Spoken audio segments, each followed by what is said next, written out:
I said no more goody two shoes, no more Mr. Nice Guy. Fuck you too, it's likewise. This is what they left me in when they ain't choose the right side. Red inside my sight lines, feeling this in my mind. Venomous synonyms, nigga, I become a python. Cause y'all really push me to the edge. Ain't no more rebuilding once it's fire on the bridge. Keep an eye out when trying to feed a dog who ain't been fed. Cause after you feed them, they might use the strength to bite your hand. It's crazy, I know. Thinking how could they do it? Play with negatives. Way too long, then they show improving that. No more goody two shoes. No more Mr. Nice Guy. Oh yeah, there we go. Goodness, come on, Kelly. Put it right up to your face. That's what I'm saying. Looking in the camera, it looks like the mic is right in front of my face. The mic is right in front of your face. I know, but anyway. Yeah. Anyway. The immaturity. Good people. The immaturity that exudes from this podcast. I was so mature 4 years ago. Yeah. So fucking mature. Yeah, I believe that. I believe it when I see it. Nah, you wasn't as mature as you think you was. I was way more mature than I am now. That is true. That's true. I blame Ruff though. I ain't got a whole lot to do with that. Oh, Ruff, you hear this? Yeah, man. He blaming you for my no. Shout out to Ruffy Hendrix, man. See that nigga there? Nope. You see him lately and shit? This nigga look like. He's blonde. Yeah, this nigga. I was stuck on stupid. I saw him on Instagram. Or like, where did we get red hair from? Blondie dread or blondie beard or whatever you fuck you want to call it. Big up 725. Big up. That nigga went crazy. Well, where did that come from? Well, you know, I mean, that's kind of the name of the game. Hey. Oh, man. Well, while we're sitting here, before we get into all the shizniznits, yeah, I am matching. Look at that. I got these Hirachis is so fucking tight. Hirachi's been tight forever. They look tight. So what? They supposed to look tight. That means they don't have the bend in them. Don't worry about it. They old too, so don't worry about it. But I'm getting through it. As I should be getting through it. Getting to it. Okay, get to it, my good brother. This is episode 167. And 167. I have a surprise for you. Oh, shit. Some shit that you think you know, but you do not know. And this is only for the audio experience. I actually love the audio experience part of it because of the simple fact that we can just play shit and it won't get flagged. So before I play this music. YouTube, you won't get this. YouTube, you definitely won't. Sorry. We do not own the rights to this music that we are about to play. YouTube or whatever record company it's attached to, we don't own the rights to the music.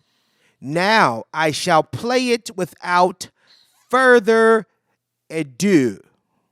Oh my God.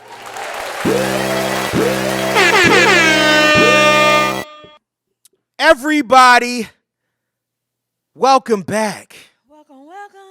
Welcome back to the Hive. Welcome to the vibes. This is episode 167 of the Mr. Know-It-All podcast. And as always, it is I am him. Who art thou be? Who is you? Mr. Know-It-All. That's me. That's me. Mr. Know-It-All. I am your favorite podcaster's favorite podcaster, even if the dumbass nigga didn't know a podcasting. And podcast and multimedia's lovable smartass. Give it up to me. To the right of me, as always, hey. It is her, it is she. It is me. It is the Phillips of the diamond that is the Q. This is like my little Yoda shit right there. Oh my God. It is the diva. Hello. It is the Qster. It is Kellie Q. What up, dude? What's happening? Get with us on IG at Mr._Know-It-All_pod. The Facebook fan page, the Mr. Know-It-All podcast fan page, Mr. Know-It-All podcast on TikTok And please, as always, send all of your fuckery, duckery, and schmuckery over to the Gmail account at mrknowitallpod@gmail.com. Start talking about some stories. That's mrknowitallpod@gmail.com. So now that we here, we in effect. Here. Yeah, man, it's just us today. You see, we done changed the setup a little bit. I'm really doing a lot of this shit as kind of like a commercial as well to let y'all know the capabilities. What we can do. Exactly, the capabilities of the Hive. Mm-hmm. You understand what I'm saying? Yeah. So, to switch up. Understand.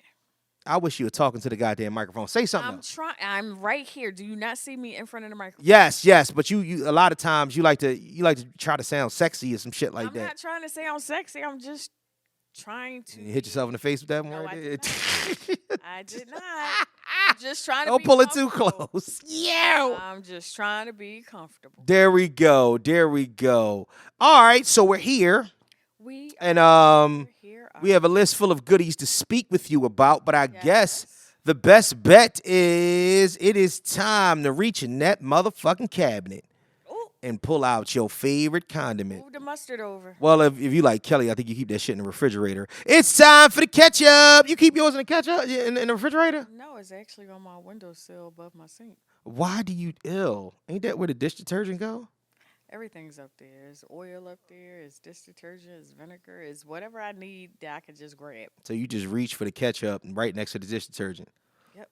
I can't wait for the day where you stumble in. Ketchup is red. Dish detergent is I blue. Can't wait for the day you stumble in drunk and you accidentally put dish detergent on your burger. Nope. That shit's going to be hilarious. That's never gonna happen. It's gonna be hilarious. So what you been up to? What's up? What's popping? What's popping? Hey. We catching up over here. What are you doing? What have you been doing with yourself? I have not unnaturalized myself, but I've come out of my natural curls. I can see. I've gone for a pressing curl. So did you relax it? No. No relaxer. Okay. This is all me. You went to the Dominicans? Natural. No, I went to my regular hairdresser. Oh, okay. I just haven't seen her since she chopped all my hair off. Is she Dominican? Yeah. No, she's not. Oh, all right. So you sticking with this, or you going back natural? What you gonna do? Oh no, I'm gonna stick with this for a little while. Stick with this for a little while. That sounds like somebody. I've known my hairdresser since she was like, third grade. Yeah, it sounds like somebody's looking to get pulled. Hey, and now. That's what the message said. Are you fucking see, that's the reason why we need a Patreon. Yeah, exactly. You are the person, and that's the reason. Like, you can't just you do a podcast every week, so you can't just change your hair up and then somebody don't speculate that that's the case, and then you fucking co-sign it. That's not how that goes. It wasn't the reason. But that was the response. Hair, but once the picture was out there, that was definitely the response. I can't wait to grab and pull that shit. That is nuts. Shout out to all everything that's going on with that. That's crazy. Yeah. Why are women into that? Why do y'all like that shit? I have no idea. It's something about the adrenaline in the moment, probably. It's the adrenaline in the moment. Yeah. That shit hurt like hell, don't it? If the adrenaline's not pumping, yes. But if the adrenaline's pumping, then I used to actually sit on my hair when I had locks. That shit was not a wave at all. No, that shit was not fun.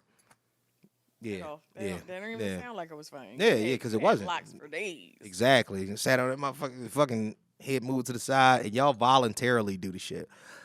It's just like getting your ass smacked on a regular day. Yeah, all right, bro. See, smack your ass. See, it hurts. All right, so when the adrenaline's going, it feels good. I apologize for my middle-aged nympho of a fucking co-host. This is fucking ridiculous. I apologize. I gotta start it, and it's his fault. I was so much more mature before I started doing the podcast. So 4 years ago, you were way more mature. 4 years ago, I was way more mature. 7 years ago. Mm-hmm. Yeah. Once upon a time, a podcast. Yeah, but see, I haven't been doing shit. Just working, trying to get things settled, trying to get things together. Getting your shea butter on. Oh my gosh, shea butter. So I did something the other day that Keith was telling me to do. He was like, yo, you gotta exfoliate. Then when you hop out the shower, you gotta lather all the way up with the shea butter. I've never lathered all the way up With anything. with any fucking thing. I'm a grown man in these streets. Tough guy. You know what I'm saying? Big beard. Fuck that. You know what I'm saying? I ain't lathering up with shit. So you lathered up. I did do it. I lathered up. Uh-huh. That shit was crazy. That shit was nuts. You exfoliated. I exfoliated first. Right. Then I took, we actually have the black soap in liquid form. Shout out to Mood and Senses. We got everything you need. You want to come over there, you want your skin feeling good, you want to smell right. We got the best beard oil on the market. I promise you that. Matter of fact, this episode is sponsored by Mood and Senses. Know why it's sponsored by Mood and Senses? Because you're the general manager. Because I'm the fucking general manager, and I'll sponsor it when I want to. So, this week, it's sponsored by Mood and Senses, right? So, we got a beard oil that I was selling so many fucking beard oils on Saturday that we shared a back end of our booth / table at Cowtown with a girl. She actually wants to be on the pod. She's cool as shit. Shout out to Tina. She'll come through. Hi, Tina. So listen, what I did was I was having her time me from the time that I got somebody's attention. You know, because Time you made the sale. Yep. And she timed me, and that was like the longest that I took. It was like 1 minute. Wow. Yeah, I get busy. Like I think I sold. What was it? I I think it was about 55 bottles. 50, Oh. Yeah, 55. Look, I get busy. I could sell that shit to. I sold that shit to a nigga that was bald, and he didn't really have much of a beard. It was like little patches. Wants to grow a beard, so. Yeah, he wants to you grow his go. beard, so you know what I mean. Got busy, and then it was one I guy, want to draw it in. but it smells so damn good. It got all the essential oils. Shout out to the recipe.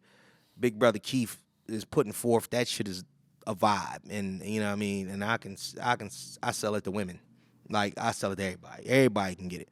But so I lather up with the shea butter, and I'm thinking, man, I don't know if I should have did that because I'm very, very particular about, you know, lathering up and then putting clothes on. Always go take another shower and take it off. No, that wasn't. But see, that wasn't the idea. The idea was to have the smooth skin and you know what I mean, to put clothes on. So I put the clothes on, you know, thinking to myself like, this might be not the best of ideas.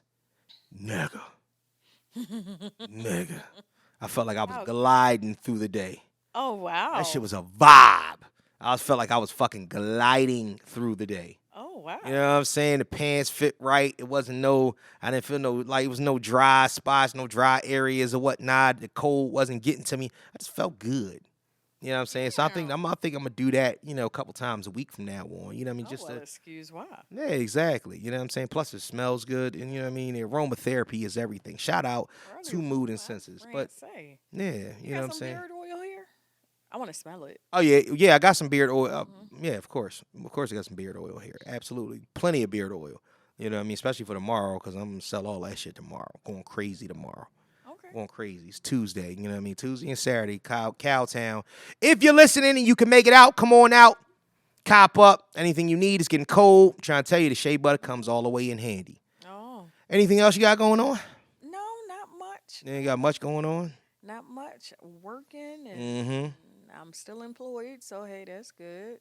Well, you should still be employed. I mean, what is the problem?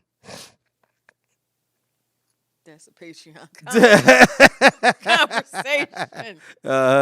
Yeah. Well, I mean, I don't know. I think that I think sometimes we worry about the wrong things, and I think that in the midst of what you be talking about, I think you worried about the wrong thing.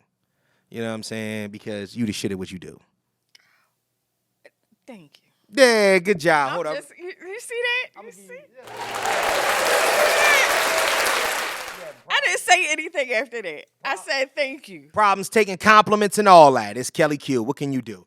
All right, so. And all I said was thank you. So we're going to go straight into current events. Let's let it play.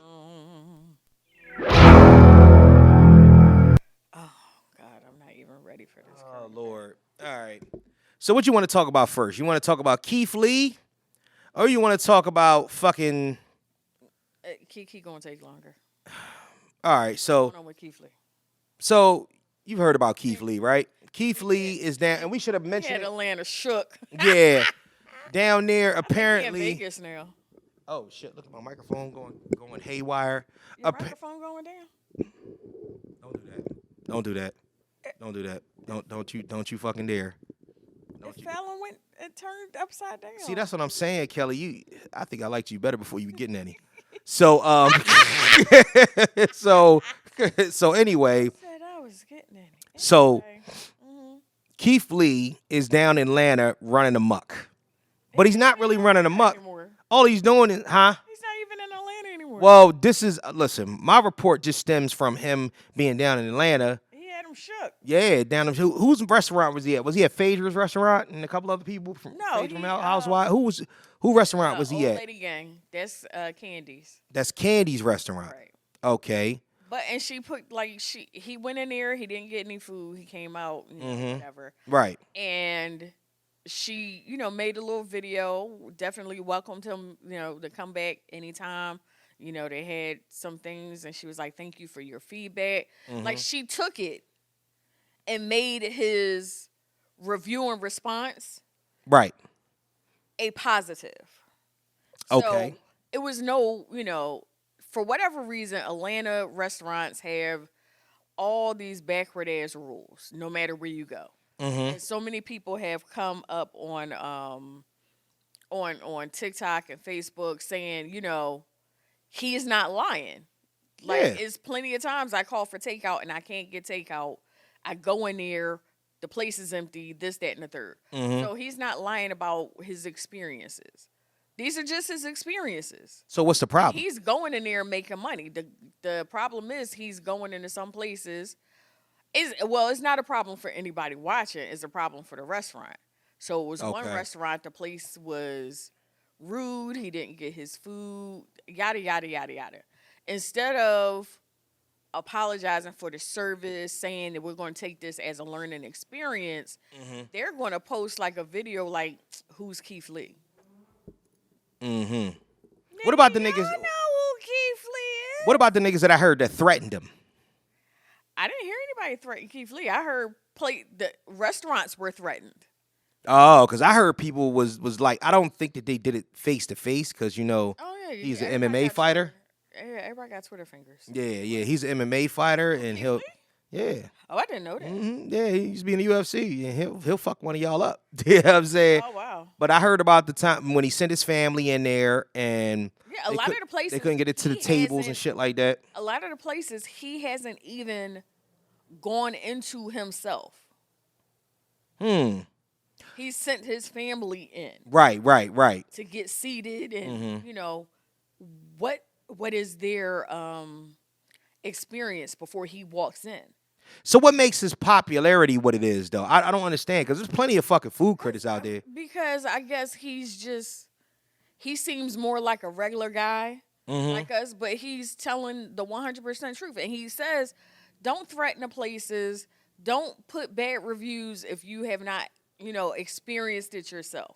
Right. Just because I had this experience doesn't mean that your experience is the same. He's like, but these are places that people are telling me to hit up. Right. He goes up there and hits them up. And he spends guap. Yeah. Places like right. I've been watching him, a couple of his reviews, and he's like, I spent $220. I spent $75. I spent $150. Right. And I'm like this. Why? Well, were you wondering why he spent that much? Right. Well, he probably wanted to get a taste of all the food. Exactly. And that's what exactly doing, because he's going to vegan places. He's going to a couple of other places. Kevin Hart hit him up to hit his restaurant because he was out in California. Kevin Hart hit him up to hit his restaurant, and he was like, you know what? I'm not normally a vegan person. He's like, but this is Kevin Hart. I got to try it. Right. So like, what was his review? He enjoyed it. He was like, this is surprisingly, especially for something that I don't normally eat. He's like, this is very flavorful, is very good. Like, he gave it a positive review. See, my thing is that this.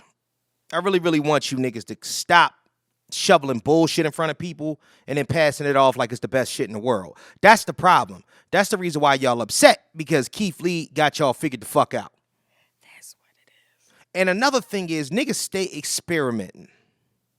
These new, I call them COVID chefs. You know what I'm saying? Or call them, what we call them, PPP chefs. And essentially what the PPP chefs did was they went and they got the PPP loan or whatever they got, and they got a restaurant. They went and got a fucking restaurant, and they turned around. Because you can cook in your house. Yeah. And the people that are in your house enjoy what you're eating in your house. Yeah. Does not mean that Kelly Q is going to enjoy eating in your restaurant. Yeah, ain't that the truth? And I figured this out. This is like on the edge. That's why it keeps moving. It's not straight in. Is it bothering you? Well, it just slipped. Is it doing the trick? Then leave it alone. You're trying to tug on something. Why people got sent to the hospital. Yo. That's what I would see. I was trying to keep the joke discreet, but all of a sudden you want to get specific with it. Stop touching it. Okay. It ain't bothering you. Stop touching it. Freaking the hell out of me. Anyway. I know. Why? Because you don't like to see it bent like that? Nope. See, that's what I'm saying. You ain't but 4'5", so just chill. I'm 5'1". Yeah, your feet touching the ground right now? Yes. Oh, okay. Barely. My heel and my toe. If y'all don't notice, these new chairs are like really like on some shit. They deep as hell. I ain't gonna hold you. Pause. Crazy. What? But yeah, shout out to Keith Lee, man. Like honestly, like and somebody should be expecting you. I told you I went to a place, and I'm not even gonna name the place or whatnot because I don't really want people to feel to throw it out there. It's actually not far from here. It's probably about 5 minutes from here.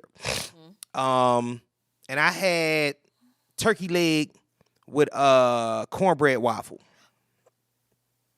And here's the thing. So the first 4 bites, it was fire. The last 118, I was thinking to myself, I wish I had more gravy. And then I asked for more gravy, and because they make the gravy specifically, when they bought the gravy to me, it was, you know how they make it with the flour and the giblets and shit like that, kind of like you make Thanksgiving gravy and shit. And they bought it, but it still wasn't enough. So by the end of it, it was dry as shit. But it was a good look. They could have just made the cornbread waffle like I could have just ate regular syrup with it though. Cornbread waffle, it sounds better than it really is. Okay. But it was good. It was what it was. You know what I'm saying? Shout out to them. I just want to make a note. Huh? I said I just want to make a note. What's that? Next week is fucking Thanksgiving. Yes, it is. Oh yeah. Shout out to the beans, greens, potatoes, tomatoes, lamb, bram, hog, beans, tomatoes. You name it. I'll be over there, sis. I can't wait to go to my sister's house. Oh, well, who's cooking? My sister. My sister Kwanda. Oh, can she cook? Yes, she can. Can she really cook? Yes, she can. Better yet, oh, mama can cook. Oh, okay. Her mama's there. Okay, good. Oh, well, how old is she? Will be cooking. How old is she? 38. Can I tell y'all something? Can I say something that might be a little bit up for debate? Mm-hmm. If you over 32 and you can't cook, something wrong with you? I was gonna say you useless. Oh. But that's you know what I'm saying? Women, if you reach 32 and you can't cook, something's wrong. Something wrong with you. If you 32 and you single and you can't cook, something really, really wrong. Something really, really, really wrong. Like, honestly, you got to put a recipe or something together because that shit is disgusting. You can't be in your 50s fucking up the mac and cheese. Like some people fuck it up. Bad. Yams be disgusting. Everybody can't make potato salad. It's just a misfire. Some niggas is just not. How's your potato salad? I don't make potato salad. They're good. See, I like that answer. See what this woman just said, y'all? She said potato salad's not my thing. I don't make it. You know the reason why? Because as soon as she try it, the shit'll look like apple slices with yogurt on it. And that's not what you want. I make macaroni and cheese, though. Huh? I do make macaroni and cheese. How's your mac and cheese? My mac and cheese is good. Do you make a roux? Yes. I think we talked about this before. Yes. Stop making that fucking roux. No. Nah, stop making that roux, yo. I made it for someone. They enjoyed it. Mm-hmm. Yep. And it wasn't even my best macaroni and cheese. And you know what's crazy? Because I know somebody, and you might know them as well, that mama make the best mac and cheese I've ever had. You've said this. I've said it, You've and I said meant this. it. You said Like it is probably, there's a 1A, 1B, 1C on mac and cheese. So I got to do that. But we already know. definitely want. Put your wife's at number one. Yeah, that's the 1A. That's the 1A. And she's always in the battle with her cousin Monica, though. Shout out to Monica. Monica joint is crazy. Monica mac and cheese get busy. Did Monica cook for her birthday party that we had at the pool? Yes. Yeah, that mac. Yeah, that mac and cheese is fitted I think I went back for some. Yeah, that mac and cheese is fitted higher. I've had so much subpar mac and cheese over the years. Yeah. Like I had some shitty mac and cheese. I used to have mac and cheese. Who's What? out of Don't make me your pick. Don't in-laws? make me pick. Huh? Oh, I was about to say out of like your whole family. Mhm. I mean, Uh. Saunders and in-laws. Mm-hmm.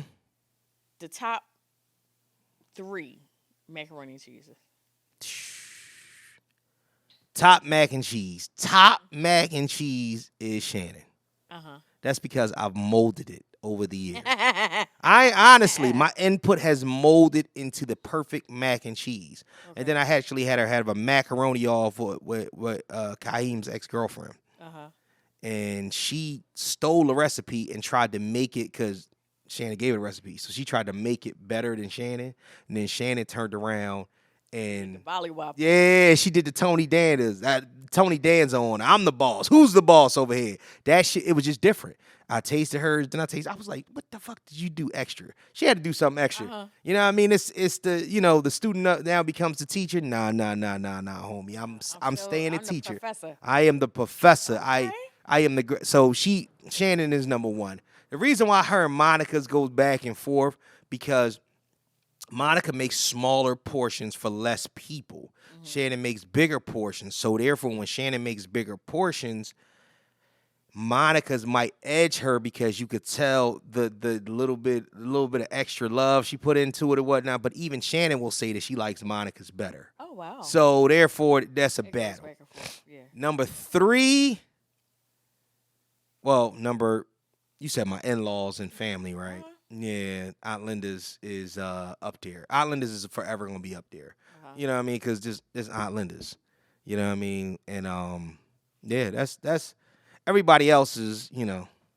It is what it is. Mm-hmm. I'm glad my mom don't listen to the podcast. You know what I'm saying? Because I've said it a couple times. You know what I mean? She can. But no, bro. No, yeah. Huh? Don't say no more. Yeah, I can't. It's all love though. How's your mom's mac and cheese? She stopped making it. Oh, she hung it up. Cause I started making it. Oh. So she stopped making Who's better, hers or yours? mine. Cause she stopped making it because she likes mine. Right. She stopped making fried chicken for my fried chicken. She stopped making macaroni and cheese for my macaroni and cheese. Oh, that's this. But her potato salad and her collard greens, jeepers! I cut her collard greens. I'm not a huge fan of collard greens, so my my thing God. is, everybody my collard God. greens. You know what I'm a huge fan of? Fucking cabbage. Ugh. Aunt Linda's cabbage is the greatest thing ever, and nobody really makes cabbage like that. So cabbage, collard greens, and like I'd much rather have a good cabbage. Now my cousin Veronica. Mm-hmm. We supposed to be in current events. How the fuck did we get to talking about this? But 'cause I guess we the current said it was events. Thanksgiving. Yeah, Thanksgiving is coming up. I'm gonna say this last thing. My cousin Veronica. Right. Her macaroni and cheese is on God. Listen. All I know is that the statement every Thanksgiving before I even get there Right. is have my macaroni and cheese put to the side. So here's the thing: macaroni and cheese. The people that make it right, it's like battle rappers. Yeah. It's always somebody that might be better, and it's always somebody that might be better at that point in time. Does that make sense? Like, so somebody that you thinking to your yourself, overall, right? yes. You got your overall, like when you taste something, you be like, God damn, this is popping. Right. But you might catch them on a slightly off day. It's not that it's a bad day. It's just not as good as others. I've done Thanksgivings where I've gone to different places and I taste different Macs, and I'm like, all right, so I'm gonna say something that's beyond all controversy, right? Uh-huh. And then we gonna move on from this Thanksgiving talk, because we probably gonna have another one before Thanksgiving. Next week is Thanksgiving. Yeah, but we record on Monday. Oh, okay. Yeah, so listen. It'll be all about Thanksgiving. It's probably gonna be an episode all about Thanksgiving. Here's the thing, right? And I'm gonna tell you something. It's the craziest shit ever. Nobody in my family, none of my extended family, none of my in-laws make a better stuffing than our next door neighbor from when we used to live in West Oak Lane. She lived 5 minutes from where we used to live. Miss Pearl. Miss Pearl, shout out to Miss Pearl. So many family members and friends that had the same name as my family. My grandma was Pearl. Miss Pearl get an air horn. This shit, she made that shit for Donovan's baby shower. We had 2 baby showers. We had one in Pittsburgh and then we had one in Philly. And she made a pan of that shit. And that's the first time I ever had it. It is cornbread stuffing with real turkey bits in it. Oh, yeah. Nigga. Yeah. Nothing like it. This shit, I've never, like, and everybody that I know, I'm like, this hands down, there is no 1A, there was no 1B, there's no 1C. It's Miss Pearls and the rest of the field. That's how I feel about it. Seriously. Wow. Seriously. My mom makes some banger stuffing. Like that shit. She will do the I rub that shit on my chest. Like Vicks. No gravy necessary. It's oh man. Oh, I want some stuffing now. My stomach just growled. I didn't even eat. Some stuffing. Shout out to that. Please let's turn the corner and try to keep up with these current events. We fucking 40 minutes in and we still favorite places to eat outside of people's home for Thanksgiving. I know somebody's favorite place to eat. So, yeah. Oh man. Let's get this other shit out the way. Shout out, Heal Up Quick, Kellie Oubre. What the hell? Sixers guard. I don't even understand how niggas. First and foremost, how the fuck? Why are you walking downtown? Why you downtown walking around by your goddamn self? Is the question. Jump the light. Too much money. You jaywalked, didn't Too much going. That nigga must have thought it was a game. That's you know what it is, that, and especially because you're new to the city, you don't understand how ignorant niggas is. And for you to get hit by a car in Center City, and it was a hit and run, and nigga got away. Right. Which is crazy. Luckily, this is his first season? Yes, first season with us and whatnot. Luckily, Maxie been going off. Maxie dropped 50 last night. That nigga is an animal. Shout out to Tyrese Maxey. That nigga's an animal. Matter of fact, you get a hand clap and an air horn. So, Heal Up Quick, man. Okay, so he lives. The Sixers say, Oubre, what's his name? Oubre was walking near his residence in downtown Philadelphia when he was struck. In an email to Associated Press, he was struck about 7 p.m.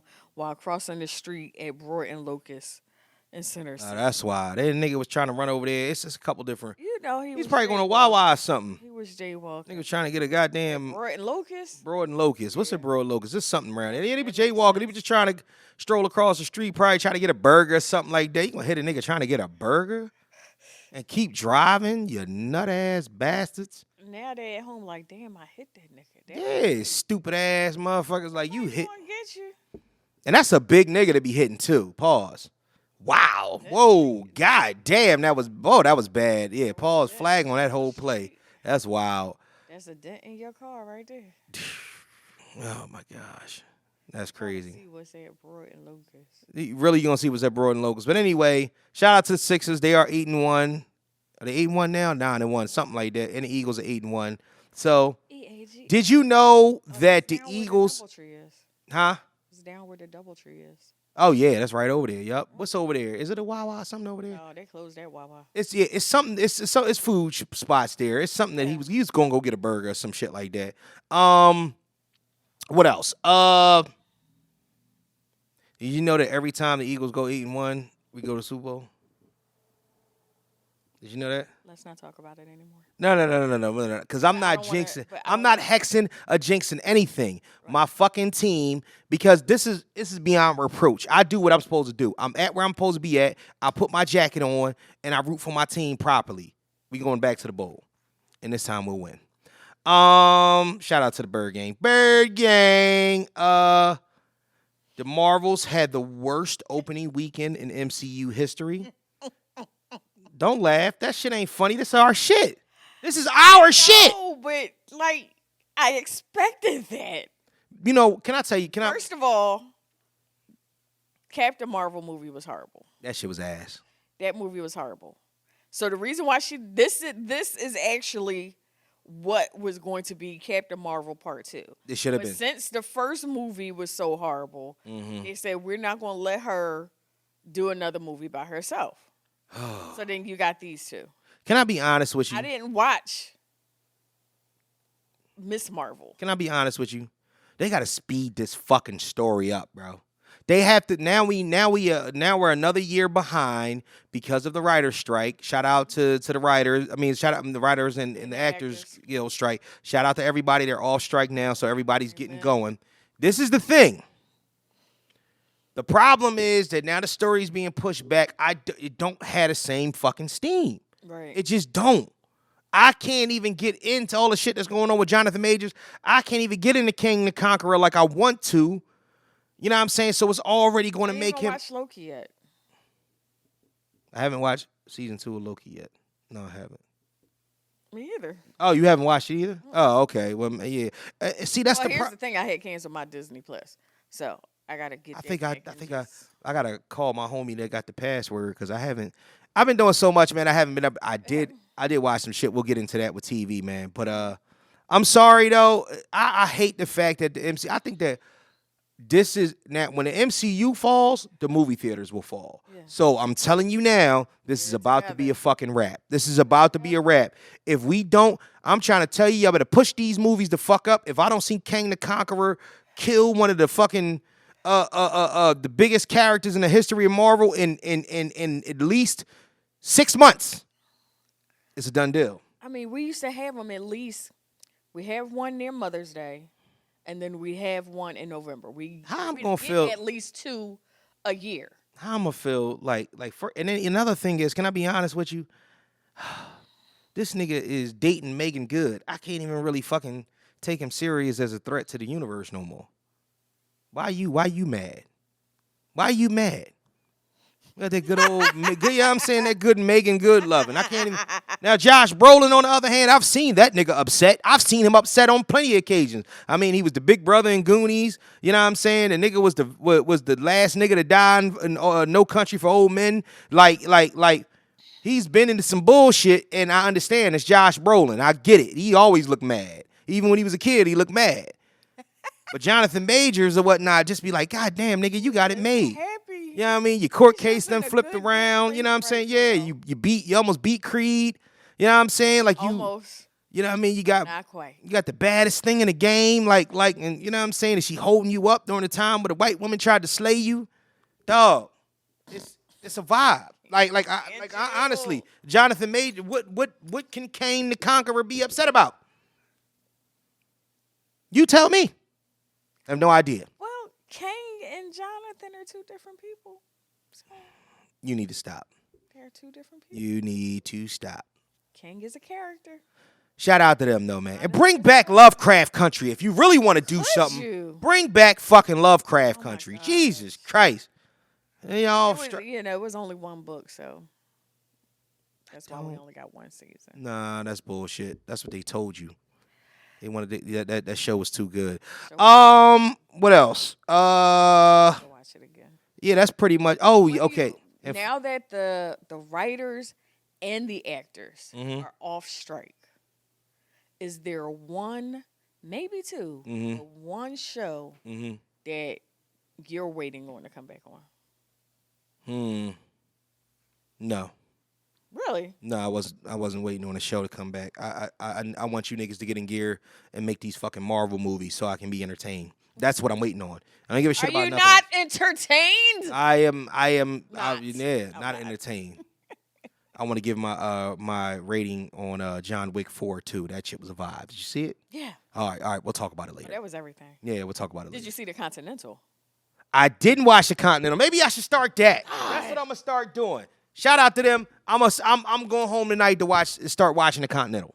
The 3 episodes. It's only 3 episodes in? Mm-hmm. All right. No, it's only 3 episodes. It's only 3 episodes. Oh, that means 3 episodes, but each episode is it an hour? Like an hour and a half. Oh, it's like 3 John Wick movies. Oh shit. All right, don't tell me nothing about it. I want to see it. And finally, It's before we free. go into a topic, we want to talk about the restraining order that KeKe Palmer filed on a baby's father for alleged abuse. Now, here's the thing. Sole custody. Wait a minute. Sole custody.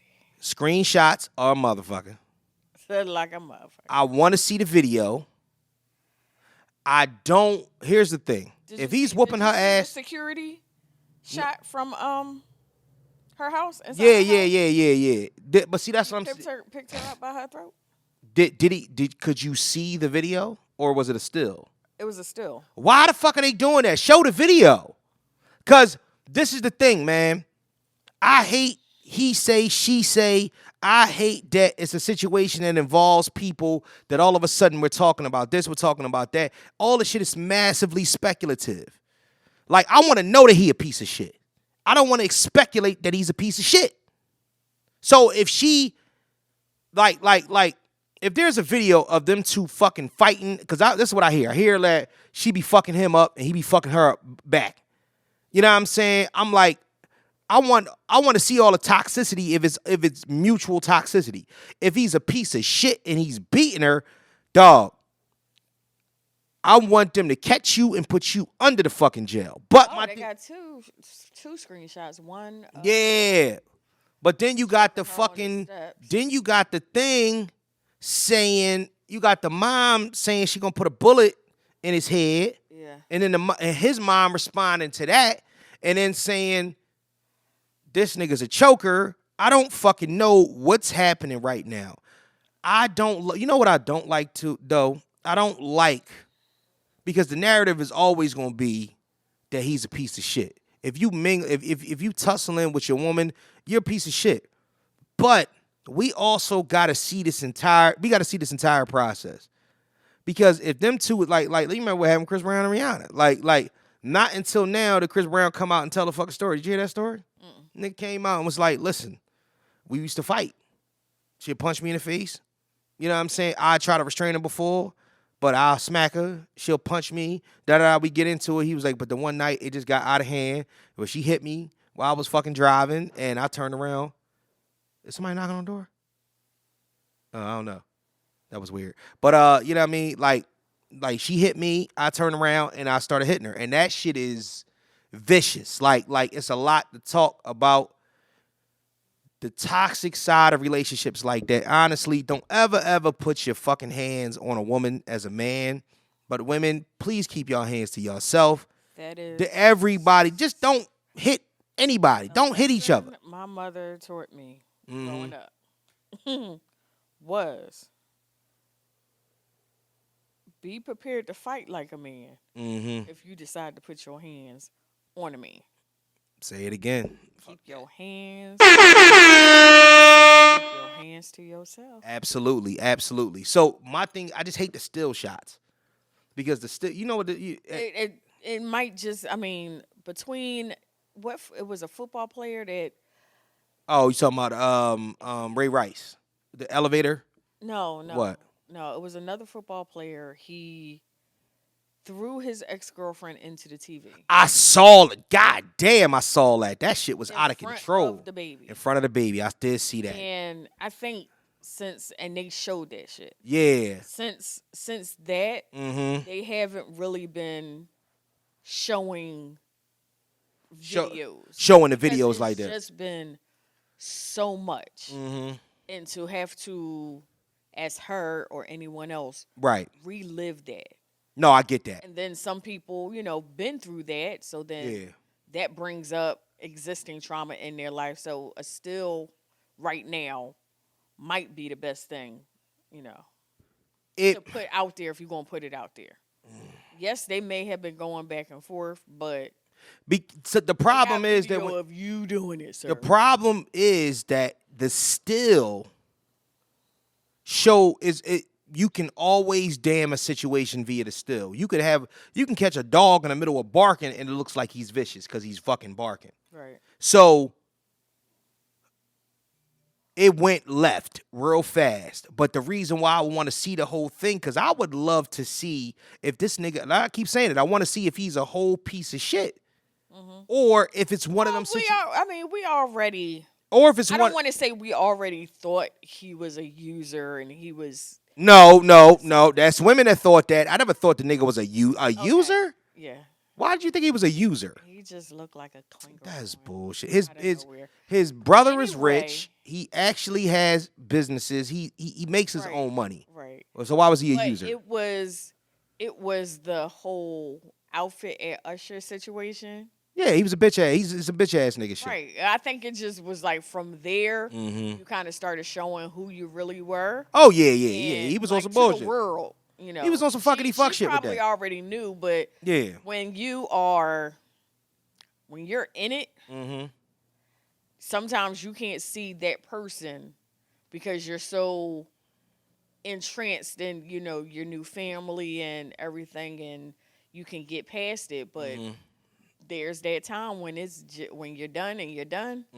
When you're up and it's up and it's up and it's up. So let me ask you a serious question. If we show this video, and this video shows them fighting, I'm talking about both of them going back and forth. Right. And and it shows her hitting him, putting her hands on him as well. Does that change your thought process on this a little bit?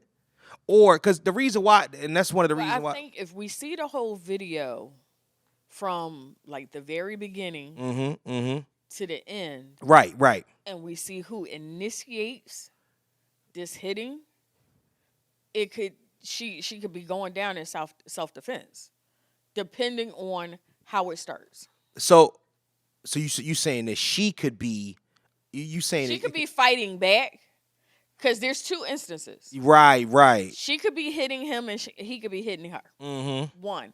2, she could be hitting him back as protection of herself. And her or child. Vice versa.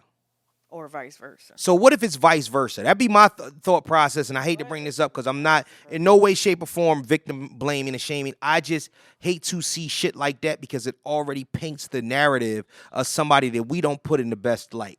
Right. Because here's the thing. Once you do that, when you show people who you are, that's to people think that they know who you are. Right. But when you show me still shots, because it looks fucking terrible. But here's the thing. If the nigga reacted on some different type shit because she fucking hit him, and it looks, and what you decided to show me was the fucking his retaliatory.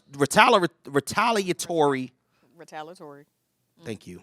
That word was busting my ass. His get back. His retaliation.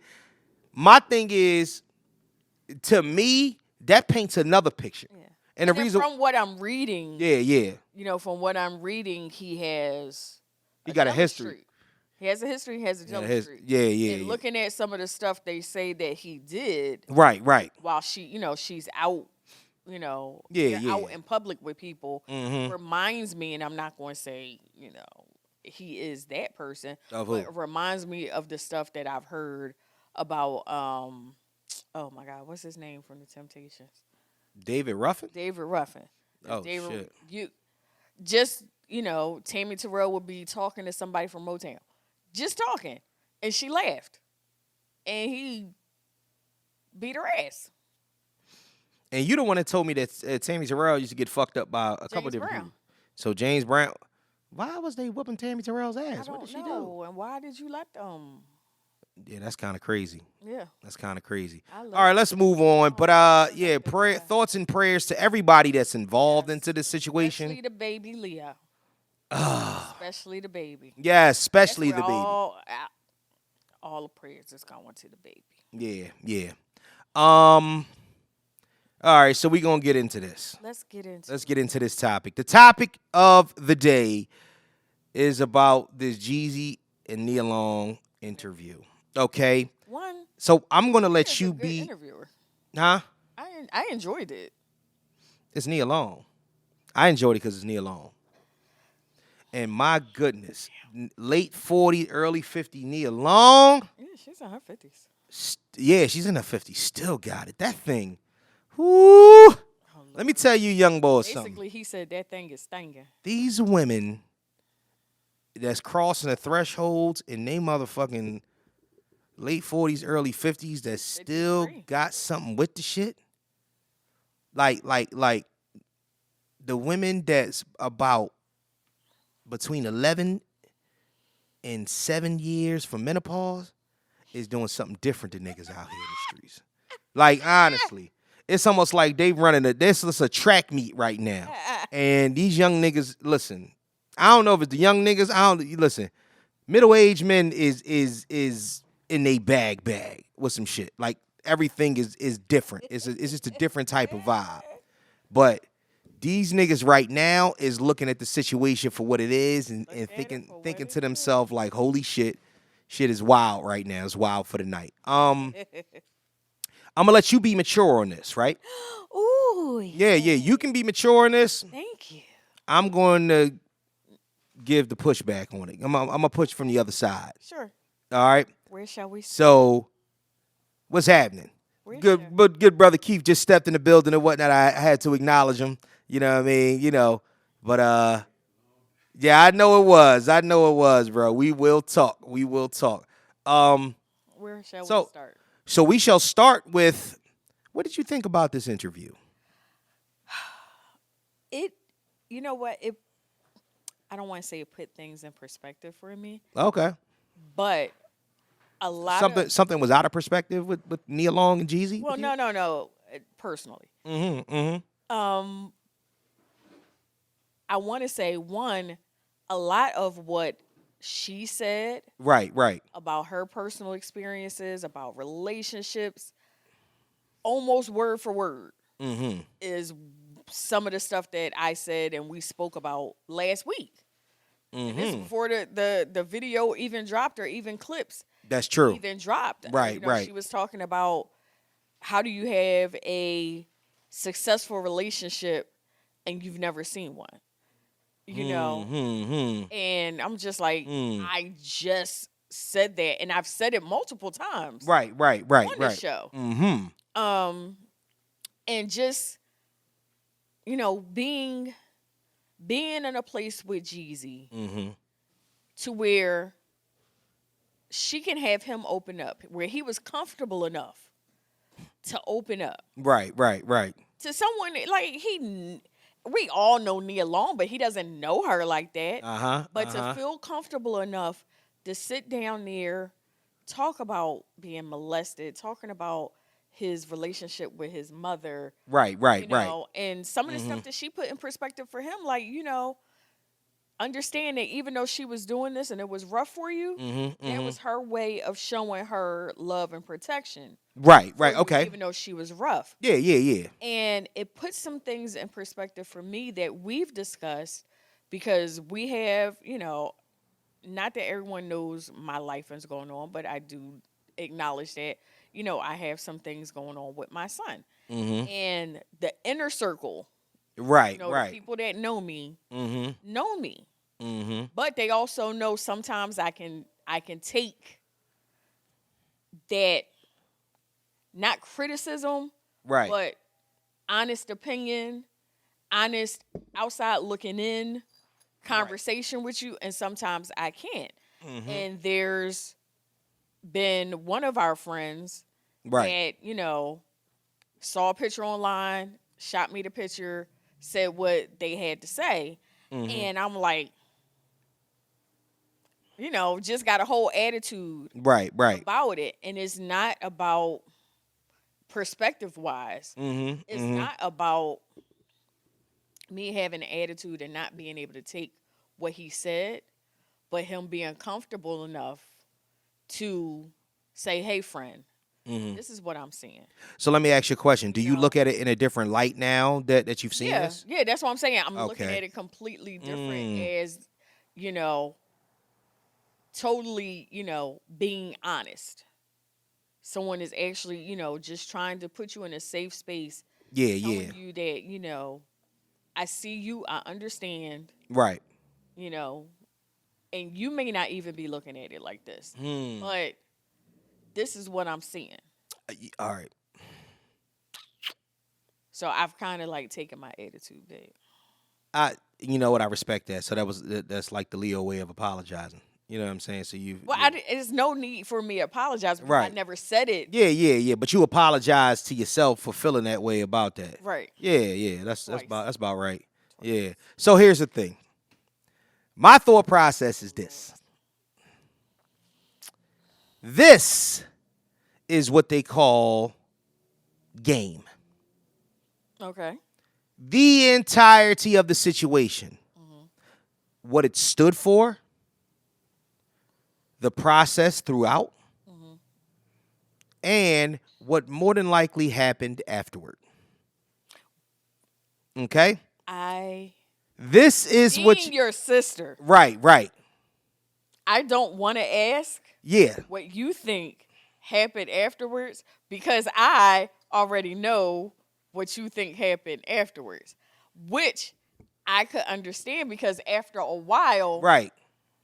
Because when we see Nia, we see Nia. So not knowing her background. Right. So listening to her. Oh, I know Nia's background. I've heard a lot about Nia's background. I heard about Nia's background back when there was a background to be heard about Nia. So, but she says on here, speculative, of course, allegedly. When she was in high school, because of where she was at, she's like, all she dated was drug dealers. She, even though and basketball players, and basketball coaches, and we have this demeanor of this beautiful, classy woman. Beautiful, classy. Yes. Nia is the joint. We not even going to front. Okay. Man or woman, you can't front. Nia is the joint. Oh, Nia's bad. That's yes. It's a badass woman. Yes. Cool. We get it. But FUPA and all, and I know everything ain't what it used to be, but she's still fly. She's gorgeous. The mileage might even be better than it was before. But go ahead. Say. But I could actually, even though that's not where my mind is going. Right. That's where my mind doesn't want to go. Yeah. I could see towards the end, there was like, all right. I don't know if we can be friends, but like, all right, they're gonna be cool after that. So it's gonna be something like Tony Braxton and Birdman. Oh, got you. Listen to this. That's not where we would see Tony Braxton. No, it's that's not. What we're thinking. Yeah. But guess what? They still hollering. The identification of a thing is a thing. Okay. Everything Jeezy poured his heart out, but that's the one thing about the comfortability of black men. When we become comfortable, we'll tell you every fucking thing. Right? We'll spill your guts. Yeah, we'll spill our guts. We'll let you know how we feel about what needs to be felt about. The reason why I say that this was game at its finest is because this, my friends, was 12 play. If you ever wanted to know what 12 play was, it was 12 play. It really was. Like I'm gonna tell you the reason why I know what this was. I mean, I see it. I see it. Everybody could see it. Stevie Wonder could see it. Let's just say this. Just say this. Right. I did not watch. I listened. So there were times when just listening to the conversation, I had to go. Yeah, you had to watch it. And this is the thing, right? Like, wait a minute. Rewind. Listen, What did I just miss? This is the visually? reason why black men and black women are important for each other. Aw. Now, can I tell, like honestly, Be if you could, honest. if I'm going to be. if there was transparency in everything that we did on a regular basis, rather than hindsight is 2020. I'm talking about upfront transparency. You would have damn near flawless type relationships. If a motherfucker could say what he wanted to say. On the other hand, the line, real niggas don't cheat, game. game. No. That shit was Parker Brothers. That nigga might as well have, he might as well have Milton Bradley written on his fucking forehead. This shit was enough. This was Jumanji at its finest. This nigga was. No, wait a minute. When she asked him, Mm-hmm. did you go to therapy, like with her? Mm-hmm. And he was like, yeah. She was like, well, shit. You did what you had to do. She told that nigga he had to leave. You gotta leave then. That's the black woman. That's the black woman that wants you when you complain about the one you with. Right. At the end of the day, in the back of a woman's mind, a black woman's mind, she's thinking, I am really tired of hearing you talk about this. I need you next to me. No, So I can show you how this is supposed. So I can show you how this is supposed to go. All she had to say was, Let's nigga, go. you ain't never had nothing like this before. He has. Like, and see, that's, so this is my thing. And she said she was so shocked She at of course, how many people right. were like sticking up for her and like, no, you don't do that to Nia. And he was like, you're Nia fucking Long. Right. He's like, come on, you are America's sweetheart. We love you. This nigga got a line in a song. And we're just like, yo, He got a line we're in not fucking with Nia Long. He got a line in the song. Uh-huh. If I ever see Nia Long, I'm getting at her. It's exactly what this nigga says. So he came up with a interview process. You got interviewed by a woman that we know that you have a crush on. Mhm. And here's the thing. And he tried, and you know what he did? What? You know what he did? What? He's like, cause you my sister. That ain't your sister. Look, That ain't your sister. that ain't just That ain't your sister. No. My thing is that I loved it for both of the reasons. Because of the simple fact that I could read all through it's the what way, they were. not to talk on top of you, I'm sorry. Mm-hmm. It's the way that the communication happened. This is what we all want. Don't you know that? Game or not. Yeah. Just Oh my gosh. oh my God. Just to be able to sit there and you talk and I talk and we understand each other. Right. We're not yelling. Yeah. You know, Yeah. I get to be strong but soft. You get to be vulnerable but not attacked. But you wait. All right. So let me bring this back though before I start running down, the questions and the thought processes that Ty put together. This is only a conversation that two people that are in the midst of healing and that are up can have. Because when you broke, this is a different fucking conversation. This is a different conversation. When somebody, and another thing is that these aren't each other's person. When there's resentment and there's animosity in between them, Right. this conversation don't go the same way. As a male, you can have this conversation with me. Yeah.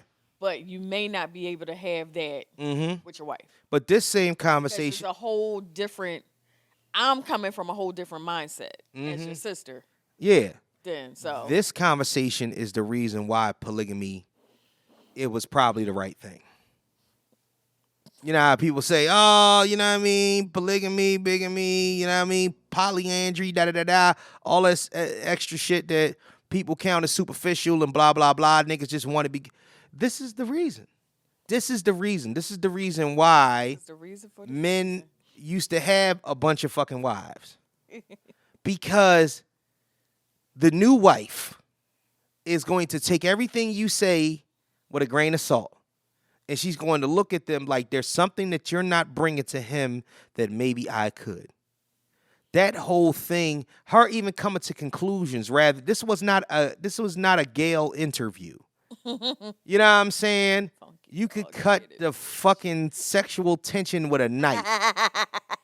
Jeezy was up there looking like a fucking superstar. The nigga's skin was all clear. He was looking fucking amazing. And Nia Long is Nia Long. This nigga came in the room. He probably had that shit on. He was, you know what I mean? Probably had a $10,000 suit. Probably had the best cologne on. She came in all about his watch. He's like, I just try to put on something simple. She's like, ain't nothing simple about that watch that you That's have what on I'm right see, there and there. So you impressing the interviewer, and Nia to lead along. At the end of the day, is all respect due. And I'm never going to make light of anything, but to summarize that portion of it, massive sexual tension. And I would not be surprised if there was a rendezvous or two after that. Come on. It's okay though. They both single. But and hurt. Honestly. And yes. fresh out of marriages. Yes. And she wasn't even married to him. It was a long time boyfriend. Oh shit. So she wasn't even married to him. See, I want to say what I know. I want to say like, how you fuck that up? Can I tell you something? Like, how you cheat on that? See what I'm saying? That's what men and women were saying. So there's some things that I've heard about Halle Berry, I understood. There's some things that I've heard about Nia Long from years ago, but they could be rumors and it's all alleged. Yeah, we just leave that out. Yeah. But we will not. But young Nia Long, listen, if young not disparage Nia Long. Yeah, because if young Nia Long, you know what I'm saying? Money Long. It's called a Nia P. Long. Like, and if that's what you are into, I personally listen. But it be what it be. It be what it be. I'm moving on. But shout out to them on that. All right, so let's get into these questions. Because we're gonna deep dive in a little bit into this. I wanna dive in. That was a musical interlude. So we already talked about how we felt about the interaction. Right. We felt it was very interactive, foreplay, 12 playish. You know what I'm saying? Do you feel like it took away or added to the segment that names or character? I think that she might have messed that up or whatnot. Okay. Do you feel like they took away or added to the segment that the names or character of Nia and Jeezy mate were omitted from the conversation? No, that was purposeful. I'm not giving you energy. I'm not giving you life. I'm not speaking your name right now. We know who their mates are, though. First of all, we don't need to say who Nia's ex-boyfriend was. We don't need to say who Jeezy's ex-wife was. We know who they are. We don't need to say their names. So I don't think it takes away from the fact that they're not mentioned. I think is even not stronger, but I'm not even acknowledging you. Like, I acknowledge the pain that you put me through. Right. But I don't have to say your name. Here's a big question for you, though. You are known as he. Did he ever actually say the reason why him and Jeannie broke up? I was searching for that throughout, and I didn't really... That's why I was waiting for it. I didn't get the gist of any of that. We know what happened with Nia. It just ain't there. But then she said that it wasn't because of the infidelity. It wasn't because that he cheated. So what was it about? Was it about the dishonesty? Was it about the situation being dragged through the mud of the tabloids? What was it about? Embarrassment. Okay.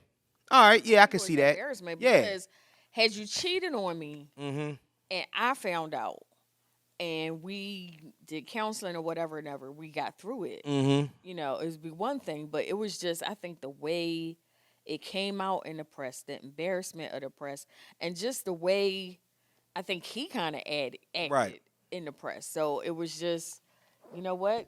Bye. I think it was the caliber of chick too.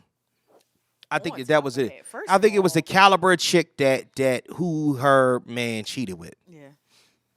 I don't know what the. I really would love to have known the reason why Jeezy and Jeannie Mai why he filed for divorce. Yeah. Like I really would love to know that because that would tell a lot. That's one of the reasons why I can have that secondary thought about what the entire interview consisted of. Right. Because of the simple fact that I'm not saying that they had to get on there and drag them.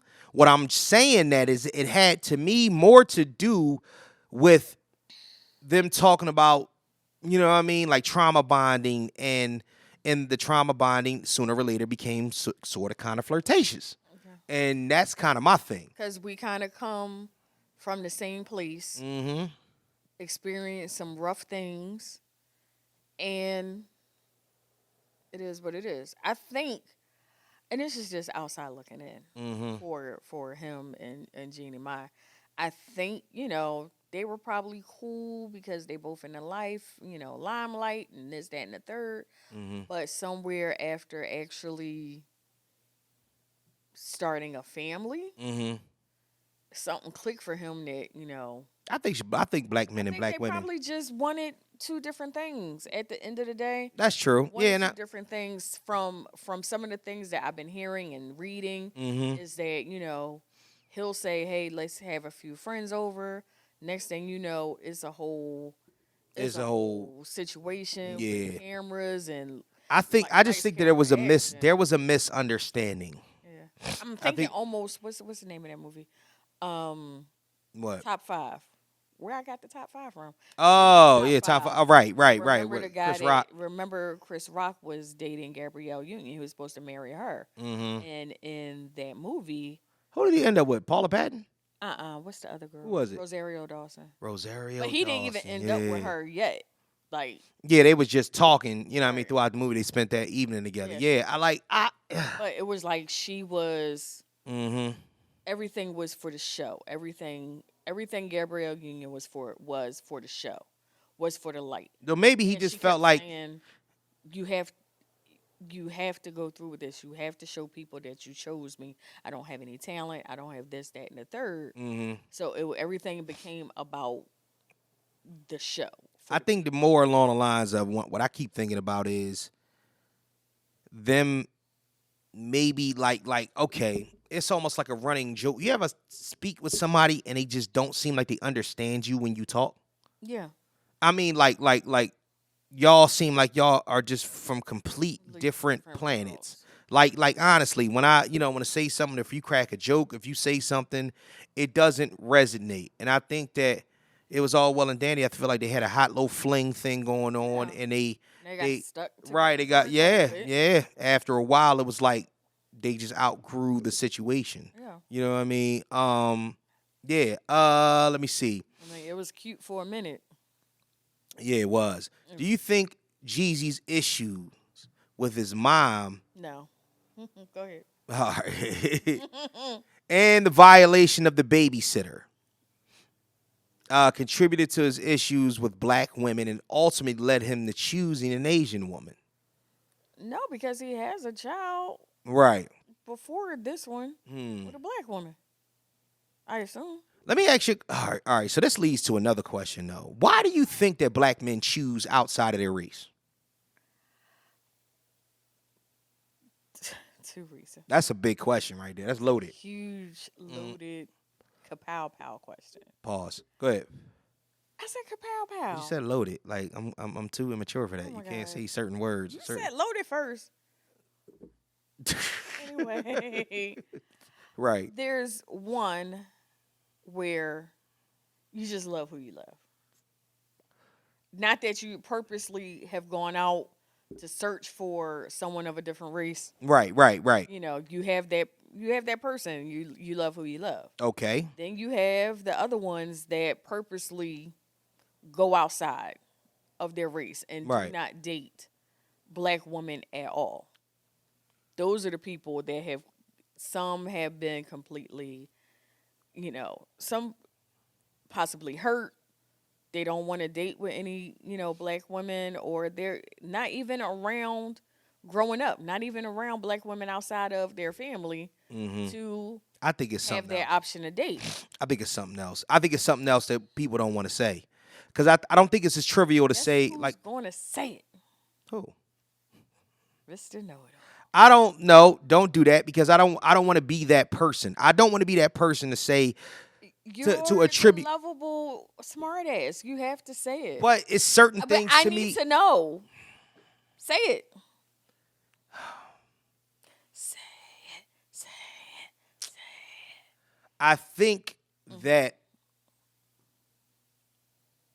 the trauma bonding side of a situation kind of outlives itself. I think that now, when you are with, some people have this thing into which that they would rather completely and utterly separate themselves from the walk of life that they felt as if that is familiar. I think that in many ways or whatnot, it goes beyond just to say that black women are attitudey and all the trivial things that we say. I think it has more to do with the fact that there is something so familiar about this that the familiarity makes black men uncomfortable, or specific black men Or uncomfortable. it brings back that pain Yes, it brings to back, the right. forefront. It brings So back it's that pain. easier to not deal with black women, so you don't deal with the pain that you had growing up, teenagery, whatever. It's also Either way, but the the pain is going to come up and it's going to come out. But listen, the somewhere. trauma. But this is what I'm saying: the trauma side of a situation has a whole lot to do with. How can I say this without sounding like a dick? Oh my gosh! Because it sounds bad all the way around. But essentially, I think that there are a lot of black men out there that feel like white women follow better. Even if the nigga doesn't have a plan, a white woman might be a little bit more susceptible to, man, not even susceptible, because that shit sounds like it's trickery involved. They might be a little bit more willing to have that understanding. Subservient. Huh? Subservient. No, not subservient. I don't want to do that. I don't want to say subservient. What I want to say is more along the lines of they understand that, or maybe not understand. They look at it along the lines of, okay, even if I have to be the concierge in this situation, that you are still the manager and I'm going to be your assistant, even if it means I'm really the manager. Like, I'm the manager, you know what I'm saying? But I have a way of still making you feel as if that what you do and who you are is of the utmost importance. Does that make sense? The challenges, and I'm not saying there aren't challenges. No matter what I go through, you're the head. Right, you're going to be the head because this is the way that I've designated. This is the way that I've structured myself. This is the way that, even if I have to hold you back from yourself, I'm doing that for the greater good.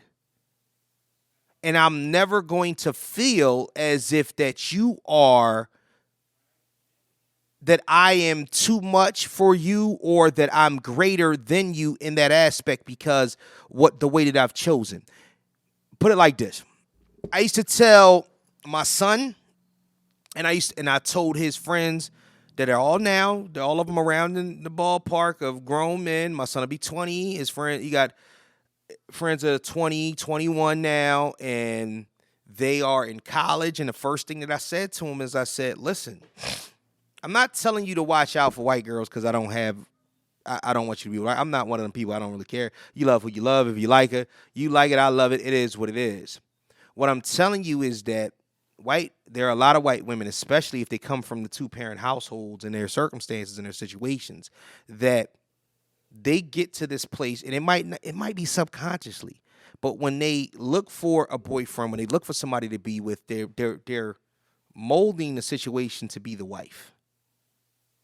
Like when they go in for the kill, they not just leading with the pussy. They might be leading with it, or they might show up, and pussy is one of the things that they offer. But what they do is they fall into that role quickly, and if it doesn't work, then it doesn't work. You know what I'm saying? And they just on to the next. But their train of thought is more along the lines of, all right, what do I have to do to make this pop and make this work? I'm here for him. I need to be on the side of him. Look at all the fucking NBA players that have white wives. Them women moved in. They wasn't just jumps from the club. You know what I'm saying? They might have been a jump from the club, but she made herself. Remember a couple of weeks ago that that journalist was encouraging black girls to find their husbands in college. Yes. Think about, because of the simple fact that a lot of times and whatnot, what happens is that there is, like I said, how many of us do you know? Traumatic familiarity becomes into play. What happens is that when there's a whole lot of things that go. Why are you watching the old episode? Because I saw my stocking. Oh. I looked up. I just saw you shuffling and boobs moving all over the place. Anyway, so listen, I think that, but the traumatic familiarity is kind of sometimes off-putting for those who want to separate themselves from that. Because some people's trauma, like a black man's trauma, a lot of times just keeps them, they feel like it leaves them stagnant. Yeah, they're stagnant in their place, right? It locks them into place. So therefore, when they see this, it's not that they're not attracted to black women. It's not that they don't love black women. It's that everything that goes along with that becomes something to them. Like a lot of times when you see these successful black men that might have black wives, but they might be either white passing or they're extremely fair or proper or bougie or in a specific type of realm, because of the simple fact they feel like that's less traumatic towards them. This is a theory. This is all a theory. Right. But I'm thinking that, to me, this is what it means. I think that really, really, they see all that, and like I said before, these white girls, they not playing fair. And they're not playing fair because of the simple fact that that's the game they know how to play. They college experience, the way that they move when they look for a husband. Look at that little ass white girl that snatched Joel Embiid up. This nigga is 7'2". She about 4'11". The whitest of white girls. Really? Snatched his ass right up, got the baby, got the ring, got the crib, got the millions. And she loves this nigga from bottom to top. Now look at Travis Kelce's ex-girlfriend. Just look. I see. You know what I'm saying? He loves black women. Loves black women. But she ain't going, listen, she might have some trauma of her own in her past, and her situation might be what it is. And I don't give a fuck if you Travis Kelce or not, nigga. If I've had enough, I've had enough. Right. That's the difference. And it sounds like a cop-out, but what I'm saying is that I'm just trying to actually try to find some sort of clarity to the situation. At, Kobe's wife. Yeah. She could have walked away. She could have walked away. She could have walked away. She could have. It was a rape charge. And that's what I'm saying. She could have walked away. She could have walked away. But this nigga decided to spend $1 million on a ring. Boo. You know what I'm saying? And I'm not saying that she stuck around because of that and whatnot, but sometimes maybe it's because she didn't let the emotion get ahead of she didn't put the horse or the cart before the horse. Maybe she, we don't know what really happened. But see, from the outside, maybe she believed him from the jump. So let me ask you a question. So from the outside, look, no matter what anybody else said, I love my man. Mm-hmm. We're gonna work our way through this. So is that better love? I don't know if it's better. It works for them. But I'm being broad. I'm throwing an entire aspect out there. I'm long range, far reaching. Is that better love than what some black women have put forth? That's a tough ass thing to ask because we don't know. At the end of the day, you know what Right. I think they did? Okay. Honestly, What? they honored their vows. Ooh. They honored their vows. And here's the thing. Better or worse, Ooh. thicker or thin. So that has to do with so trauma in many situations, especially when it comes to black people in relationships, outweigh what you promise to each other. What you didn't even really promise it to each other. You Promise it to God. So what I'm And saying how is, do so you what break I'm saying, and so how do you break a promise to God? so answer my question: is that better love? That's a God-like love. It that so you're answering the question without answering it. I don't have an answer because I've never been. So you saying that? So essentially, your thought, like, because what you kind of putting up there is that I hope the bottom of them sneakers ain't dirty. So what you basically saying is that, are you saying that white women love black men better than black women love black men? Well, first of all, Kobe's wife ain't white, so we're not gonna go there. I'm not. All right. But and neither is Steph Curry's white. You know, they both fair. But she had her she had her traumatic shit too. Right. And they still there. And they are. And they still Savannah James is the outlier. Go Savannah. Savannah's a fucking animal. Like when I tell you that I don't get my optics. High school. What my optics is, that shit is the shit. That whole situation is so fucking thorough. And can I tell you the reason? And it's not because he's just been up. I think it's just that because whatever LeBron is, she understands her role. Right. From the gate. But don't that say something?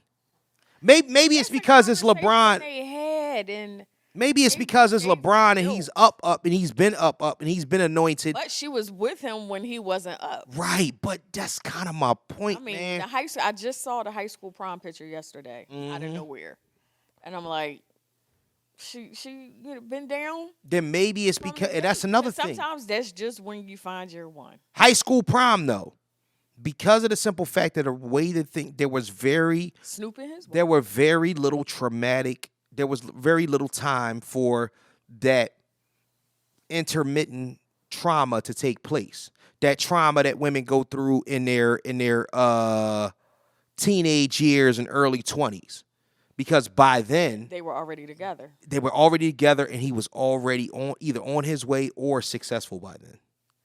So I think that a lot of this attributes, like I think I'm saying a hell of a point right now, and I'm trying to get it all the way out, but I think that it attributes to a lot of what the fuck goes on in our relationships. Yeah. It's crazy. And it links back to what we were saying last week. And it goes through myself, for example. Yeah. How many different dating situations you've been in. And then how jaded you may become in that dating process to the point that you don't want to date. This shit is crazy anymore. This conversation went a totally different direction, but it actually.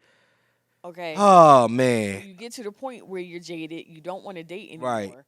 And it's just, at this point, it is what it is. I'm not looking for anybody. Yeah. Whatever happens, happens. Mm-hmm. If we go out, we have some fun. We have some fun. If we do some things, we do some things. Right. It is what it is. Right. At this point, I've become so jaded. And this is not me right this second. The worst thing in the world. So jaded. Right. With the dating process that you, like Nia said, and to bring it back. Right. Like Nia said in the interview of having a wall up. The worst thing in the world is to have a goal, but not understand the steps that it takes in the midst of that goal in order to get there. Oh Jesus! Real rap, like that is the word. That is the worst thing in the world. Right. That's a word. So all these things, and that's what trauma does to you, because you could be doing the very thing that actually blocks the blessing. And I think that that's what happens a lot of times with us in relationships. Block. This shit is crazy because the ultimate. That's a word. Right. That become so closed off, Right, right. to become so guarded, Mm-hmm. and still want to have a relationship, and still want to maybe get married to someone, Right, and right. have that life where you vacation and you experience things with somebody, you share your life with someone. Right, This is right. what you want. But because you've been so hurt, so jaded, so whatever, Mm-hmm. that you've now guarded yourself, you've put up walls, you can't even take the necessary steps to allow yourself to be open to Exactly. get to that part. Exactly. Exactly. And That's to exact. to the point where you may even Mm-hmm. sabotage yourself. Say it again. Hold on. You get an air horn. A point to where You're the own. you may sabotage yourself Right. because something is going so good Right.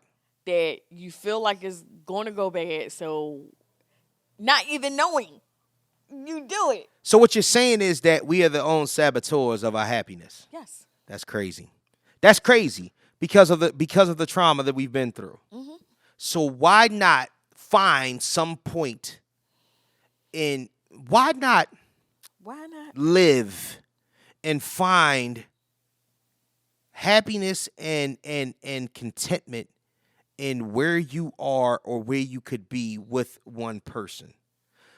My thing is always that's where the always striving for more comes into play, because no matter what, you're always going to feel like there is something better.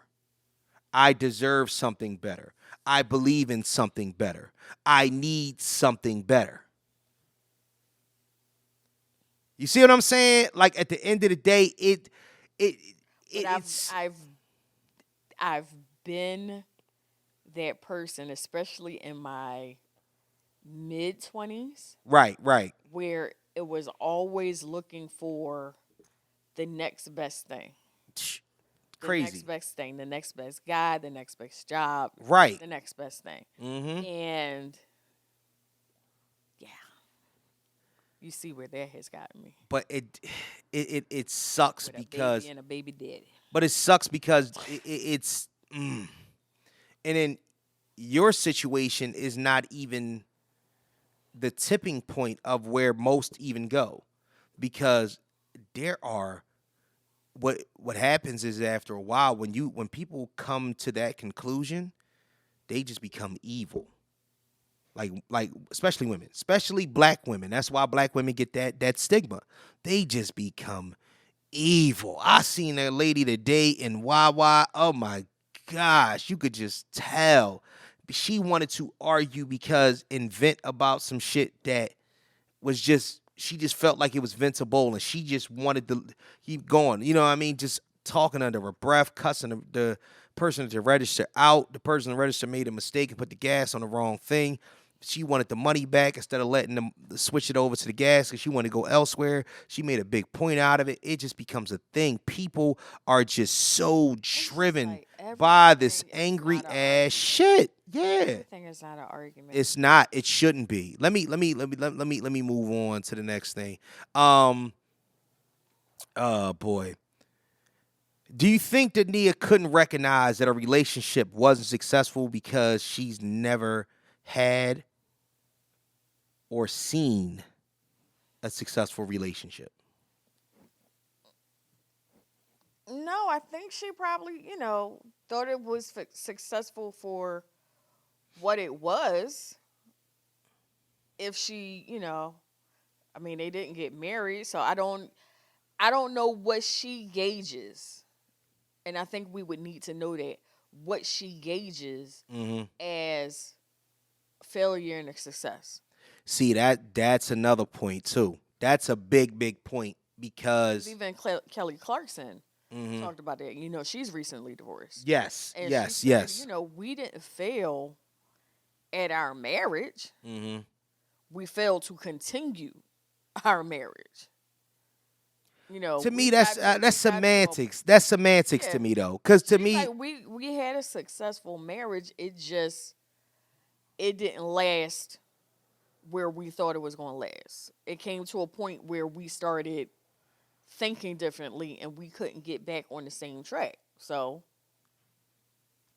you separate. Let's say each relationship is different. And personally, I think Please stop coveting other people's relationships. you ain't never lied. That's what it is, and that's what I was talking about, influence. And everybody was fucking laughing me out the room when I was talking about influence. Because that was enough. We had heard enough. I know y'all heard enough, but a lot of times we had heard enough from you. All right, young black lady, but sometimes you need to listen. Sometimes you need to listen. That's the point. I'm trying. I know, but it's important. Can't you acknowledge that I'm trying? Yes, you are trying. You are trying. But the definition. In 4 years. The definition of insanity. Is doing the same thing over and over again, expecting a different result.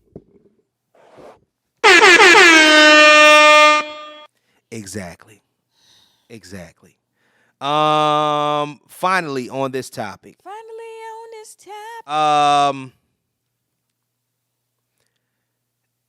This is a statement and a question all in one. Nia was soft, and Jeezy was comfortable being vulnerable and still masculine. This destroyed 2 myths. Do you agree or disagree? Besides the fact that it was extremely flirtatious and sexual on the back end. A lot of energy in there. It was a lot of that energy. You could start a car with that energy. I agree with this though, because Evangelia, how the fuck you say her name? That name kicks my ass. Who? Evangelia Van Zant. Ayanla Van Zant. Mm-hmm. Remember when she did that? I know you saw it because I think you sent it to me, or I sent it to you. Somebody sent it. Go on. Yeah. Mm-hmm. She had this couple in therapy, and the problem with the woman was having, it was a black couple. The problem the woman was having was she talking down to him a lot. She said to him, "You need to get control of your kids," and she was like, "And I'm the one that tries to put some control in the kids, even though they're not my kids." And she stopped. She said, "Whoa, stop that!" And she stepped over to this man, and she rubbed his arm, and she talked to him, and she said, "Baby, I love the man that you are being and what you're trying to be and the way that you're trying your best to assert yourself and what you're trying to become. The thing that I beg for the most is for your men, your young men, and your young ladies that we are raising to be more like you. But I need your help." It was so fucking calming. Mm-hmm. And Evangelia is whatever. Miss Van. Not Ivanka. Miss Van Zant. Her name is Iyanla. Iyanla is not a sexy woman to me in the least. But in that moment, that might have been some of the sexiest shit I've ever seen. And sexy, a black woman portray. It's not just what you wear; it is how you speak, how you communicate. Say it again. And sometimes, how you're silent. Say it again. Nope. Matter of fact, don't say it again. Nope. Don't say it again. But my thing is that the record of me saying that is going to be on this video. Oh, absolutely. I'm gonna clip that shit the fuck up. But this is my thing, right? That was so thorough. That shit was entirely nuts because when I was thinking about it, I was like, damn. Because that is the power of the pussy. The fact that the way she said it. The way she said it. Not only lets you know that, baby, I love you. Baby, I love your kids. Yeah. I need your assistance to make them more like you. Ooh. But it also lets you know. Right. That I see you. Mm-hmm. I know everything that you're doing to strengthen our family. Mm. I love you. I honor you. That shit would make a nigga run through a fucking wall. And I just need a little bit more of you to help me in this situation. I would have went and got them kids and whooped their ass in front of her to prove that point. Because what that makes a man feel like is, regardless of like, yo, we putty, all y'all gotta do is say the right shit. Right. And mean it. You know what I'm saying? Or even act like you mean it. Niggas are very, very moldable. You know what I'm saying? That's the nigga what will Wes be used to the say all nigga could time be on the Cosby Show. huh? That's what Claire used to say. Oh my God, because niggas are It's so like, your husband is so perfect. She was like, because I have had 25 years to make him all you got way. just talk to a nigga nice. Just be soft to the nigga. Perception is everything. And this is what I mean. I think that goes back to, That the white woman theory? No. Just us allowing ourselves to be soft. But that's the thing. It's always Is do it. It's always prove it and I'll do it. Rather than making that a part of who you are. Right. That's it. Making that a part of who you are. Be dainty enough for me to just feel like no matter what, man, like honestly, a nigga will think like, yo, there's niggas out here because they women treat them like that she, sometimes it may seem like she ain't got a fucking brain in her head. Cause she just chillax and so much and whatnot. And them niggas in the back of their mind is, don't talk. Just listen. No, not even to the woman. Don't talk about my wife. I will fucking kill everybody in here over that. Steve Harvey do it. We have a friend. And I won't even mention their name. Mm-hmm. And you were there for this. I was. Mm-hmm. You were there for this. Okay. There was a specific, it was a comedian that was talking, and he was telling jokes. And it was at a function that we visited before. Mm-hmm. As I talk about it, you'll piece it together.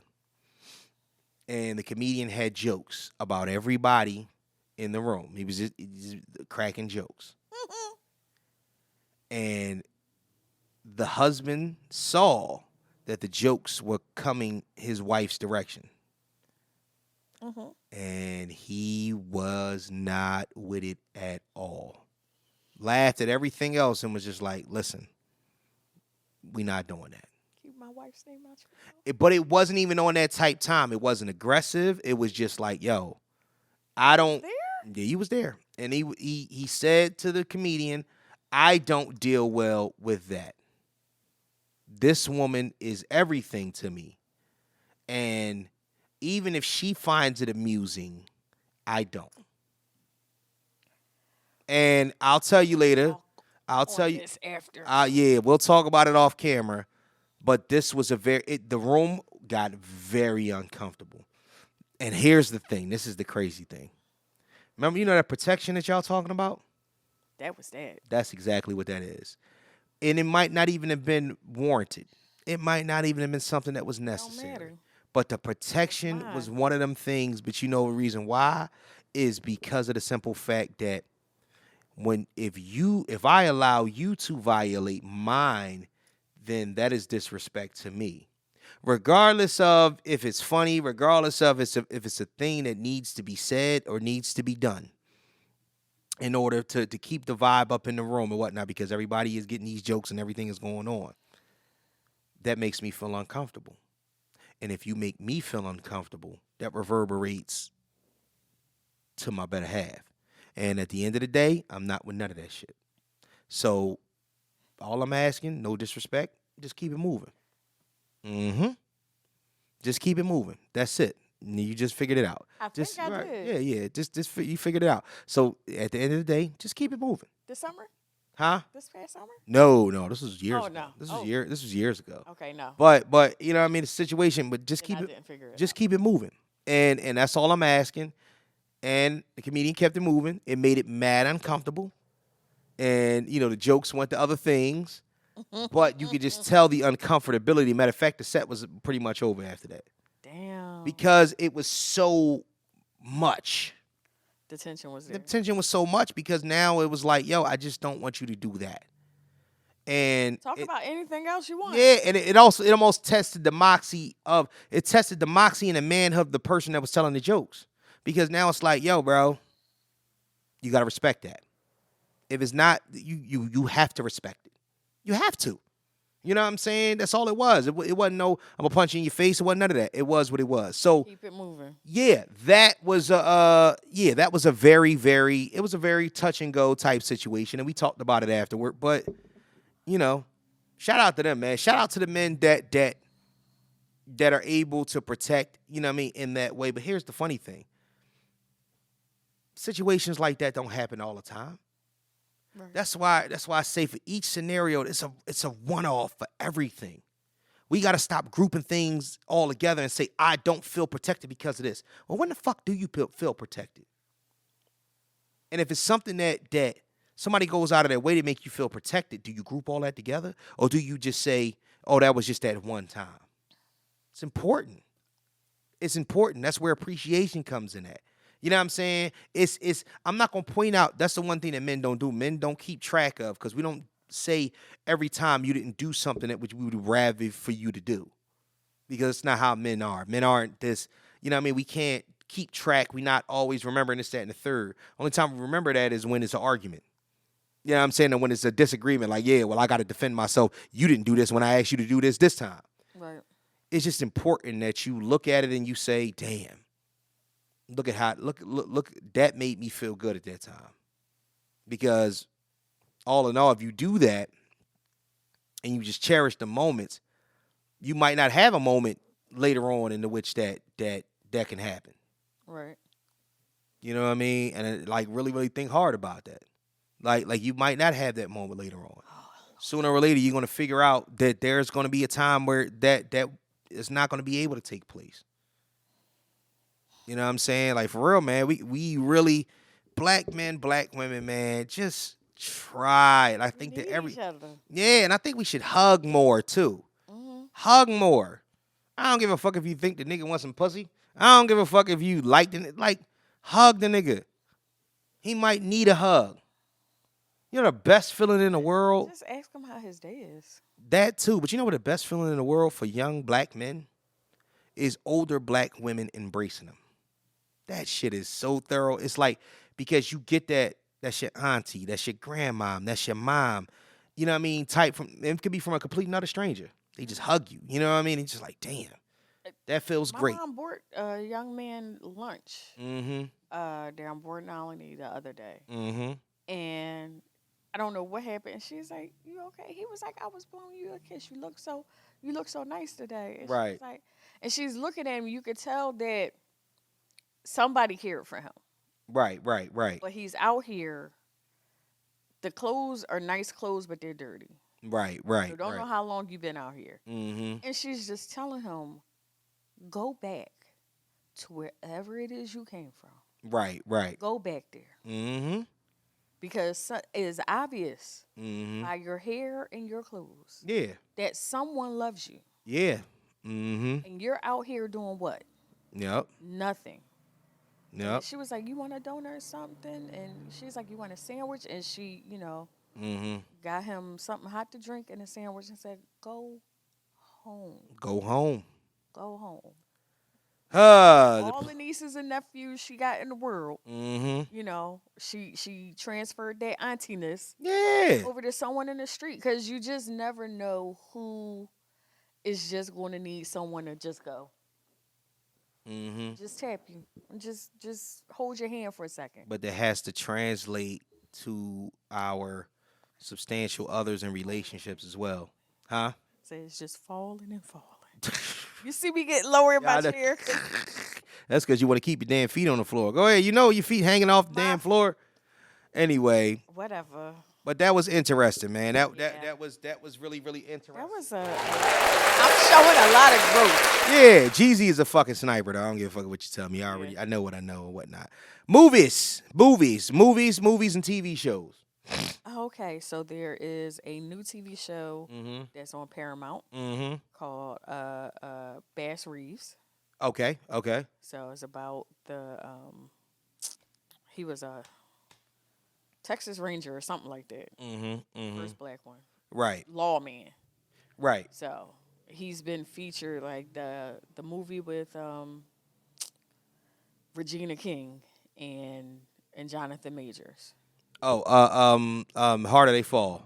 Harder They Fall. Mm-hmm. So the gentleman, the older gentleman in the movie, Right. Right. that character was Lance Bass Reeves. Oh, okay. There's a few things out about him, so now we have a whole series.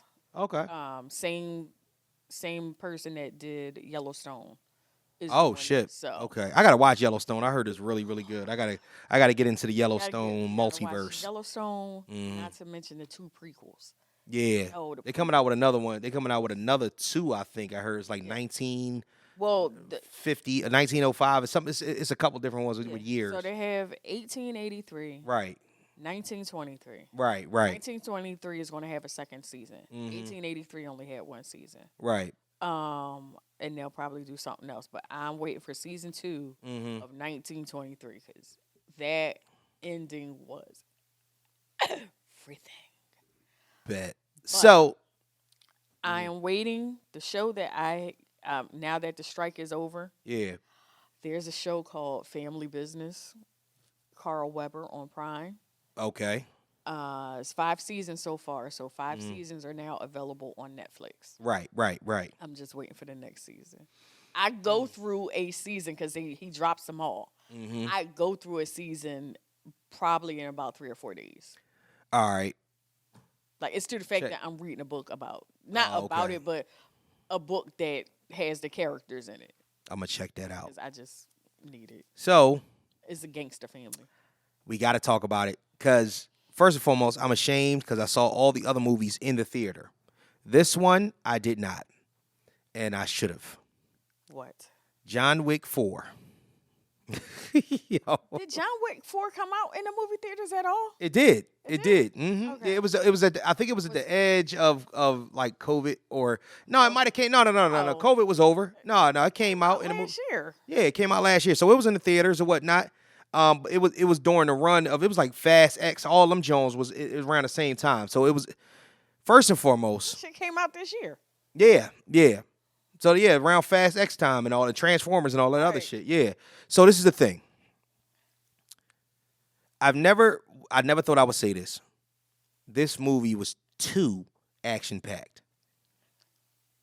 I've never seen one person kill so many fucking people Yo, in my life. My blind dude.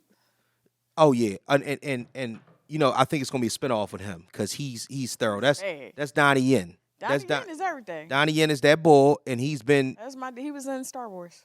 yeah. He's Rogue One. Yup, he was the blind dude in that one too. Yup. Yeah, that was my shit. Yeah. So He's I'm gonna use the Force. yup. But see, so Donnie Yen has been a martial arts master Forever. and forever. Was he Ip Man?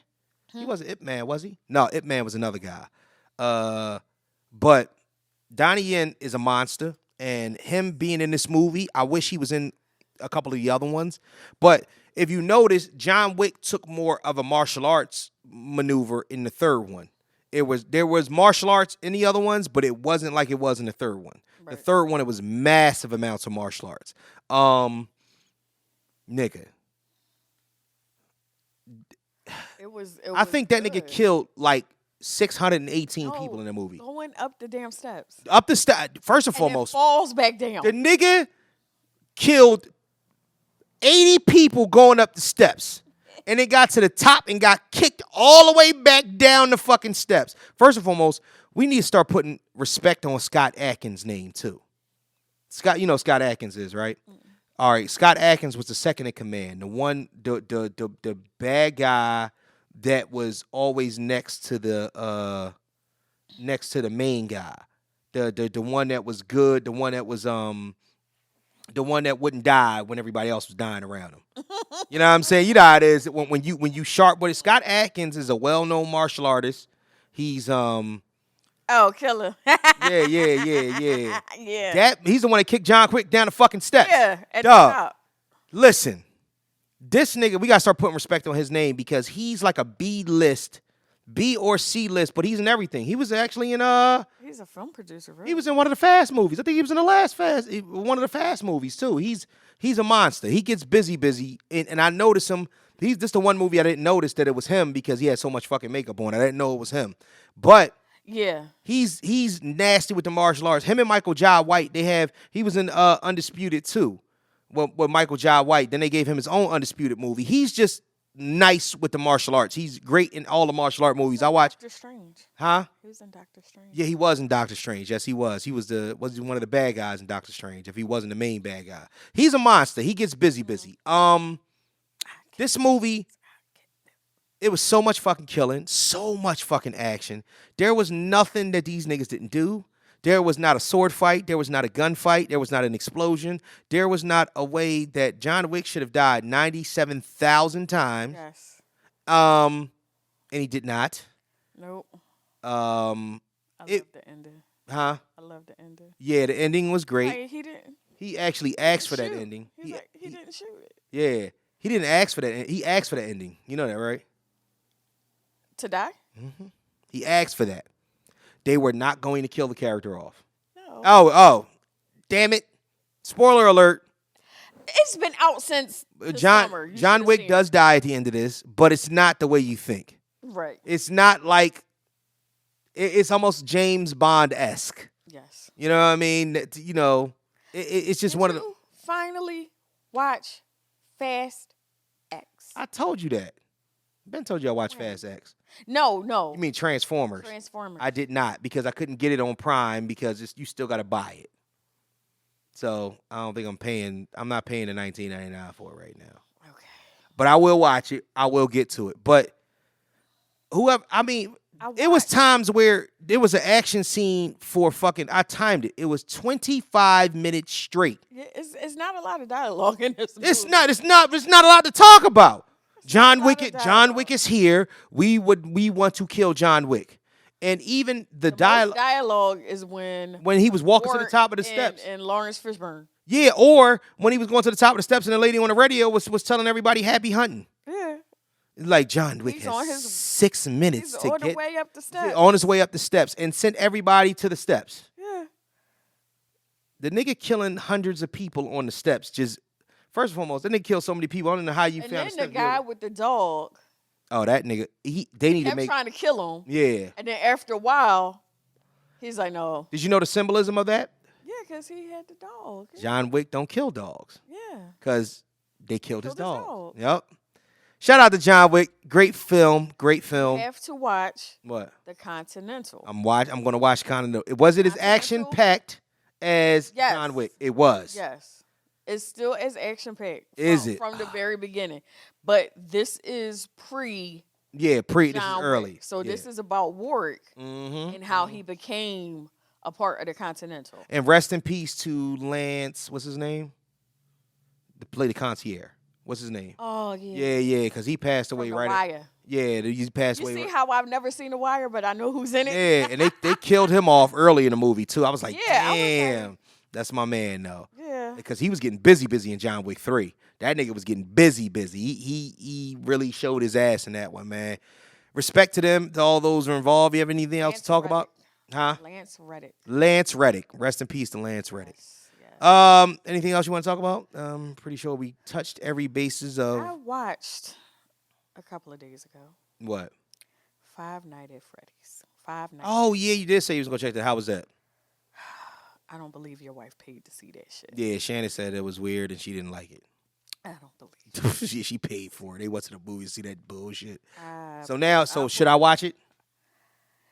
You should watch it. Yeah. To see how bad it is. Oh my gosh.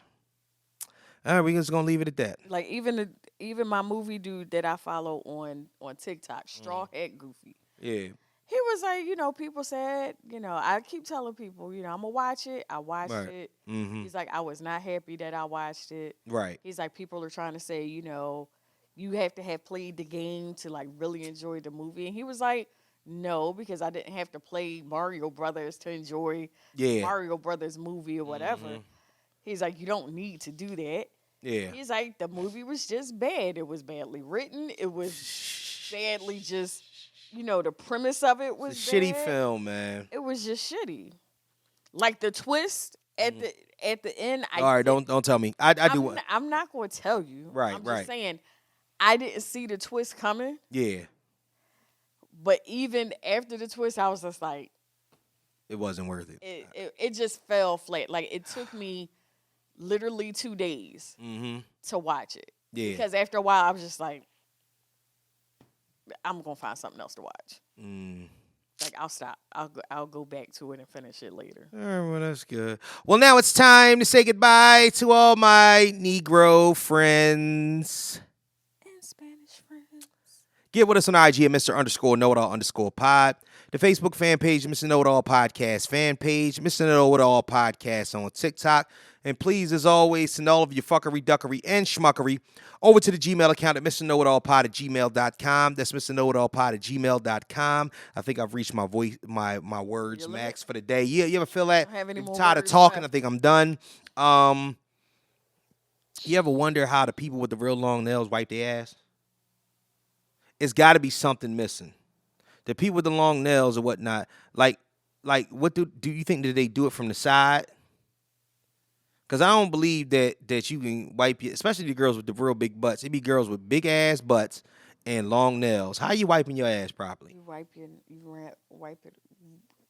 You wrap it around the nail. That's what you do?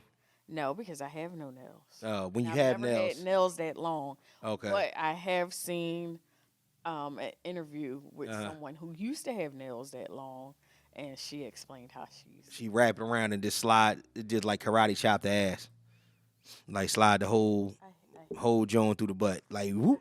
I refuse to. Like honestly, cause I just be wondering. Finish this conversation. Honestly, it better be a wet wipe too or whatnot, cause I'm pretty sure with all of that it'd be like poop caked up at the top. If you got nails like that and you take a shit, you should just get in the shower. Just get in a shower. Help me. Yeah, help me, like bidets for all. Help me. Love y'all dearly. This has been episode 167 of the Mr. Know-It-All podcast. 167. All right, high five to you. High five does. And this is the Hive. Thank you very much. And also remember, huh? You know what I say in the Hive? What's that? All right, that might be the only part of this episode I cut out. Yeah, yo, absolutely. And you always say something stupid at the end of the show, so remember that this episode is sponsored by Mood and Senses. Come get your beard oil and shea butter and lather up. Feel good about yourself. Why wait till I come up with a slogan? It's all gravy. Holla at us until next week. Thanksgiving is approaching. Get your shopping list together. And cook your macaroni right. I went to the market a couple of days ago. Yeah, shit is expensive as hell, ain't it? One, it's expensive as hell. Because you used to be able to get like a gallon of Poland Spring, like $1.25. Yeah. Seconds up to $2. Oh, shit. But the way everybody was in there, and I'm sitting there like, why are there so many people in the market? Why is everybody going crazy? They trying to get a quick drop and on it. It just hit me like, Thanksgiving is coming. It's on its way. All right. Eat all the pie you can. We'll see you next week. Pause. Love you. Peace. Yeah, pause that. We out. Well, you shouldn't be such a smart mouth, Mr. Know-It-All.